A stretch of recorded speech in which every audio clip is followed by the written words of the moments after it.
Lorsque l'on recherche des informations sur une maison et que l'on constate qu'elle est sur le marché depuis un temps excessif, il est trop facile de sauter aux conclusions. En général, les personnes qui achètent une maison pensent d'abord que si elle n'est pas vendue, c'est qu'il y a un problème. Cela peut être le cas, mais il peut aussi y avoir un certain nombre d'autres raisons pour lesquelles la maison n'a pas encore été vendue. En posant quelques questions, vous découvrirez les raisons qui peuvent surgir lorsque vous parlez à différents propriétaires et que vous passez d'une maison à l'autre. Parfois, il peut s'agir d'un simple problème de paperasserie. Il peut aussi s'agir d'un cas où la maison était sur le point d'être vendue à quelqu'un, mais où cette personne n'a pas pu obtenir le financement nécessaire. Si l'acheteur n'est pas en mesure d'assurer le financement, il faut revenir à la case départ. La seule chose qui s'est produite, c'est qu'il est maintenant plus tard dans l'année. Parfois, ce n'est même pas une raison financière. Si l'acheteur se retire pour une raison quelconque, vous avez non seulement perdu l'acheteur mais aussi du temps. Cette situation est encore plus fréquente si le marché présente un grand nombre de maisons potentielles à vendre, car dans ce type de marché, l'acheteur peut parfois trouver une maison plus avantageuse. Un propriétaire peut même continuer à vivre dans sa maison pendant qu'il essaie de la vendre ou de la louer à d'autres locataires. Cela ne vous empêche pas toujours de vendre la maison, mais cela peut rendre beaucoup plus difficile de faire tout ce qu'implique la vente d'une maison.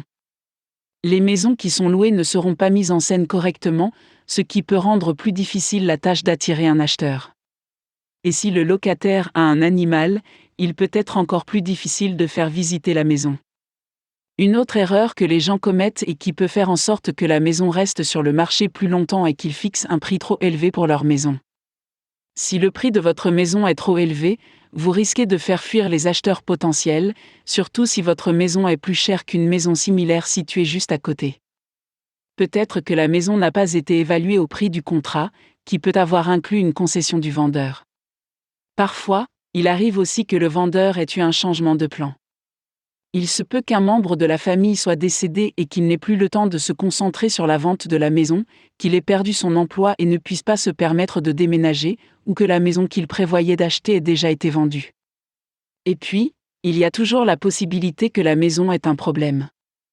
Peut-être a-t-elle des problèmes structurels, de l'amiante, des problèmes de fondation ou une infestation d'insectes, ou tout autre problème majeur.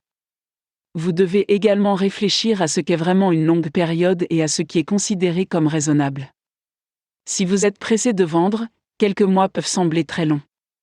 Si vous traitez généralement avec des maisons vendues aux enchères ou au HUD, ces types de maisons peuvent s'arracher en un rien de temps, mais en moyenne, la plupart des maisons restent sur le marché pendant environ 6 mois. La perception de l'acheteur d'une maison a peut-être besoin d'être réalignée. Donc, en résumé, une maison peut rester sur le marché pour de nombreuses raisons différentes.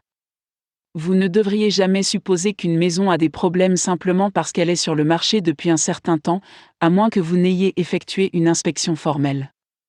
Dans le meilleur des cas, lorsqu'une maison est inoccupée depuis un certain temps et que d'autres acheteurs potentiels la délaissent, le vendeur peut être plus disposé à négocier pour vous faire une bonne affaire.